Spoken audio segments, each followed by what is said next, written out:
माऊली नमस्ते, आपलं ओळख करून द्या की. हां, बापूराव पांडुरंग भांडे. हां, गाव कुठलं बाबा तुमचं? हां, तालुका इंदापूर, जिल्हा पुणे. किती वर्ष झालं वारीत येते तुम्ही? 40 वर्ष झाली. 40 वर्ष झाली.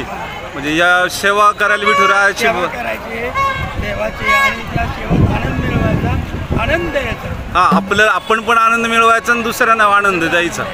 हां, आनंदाची सोहळा.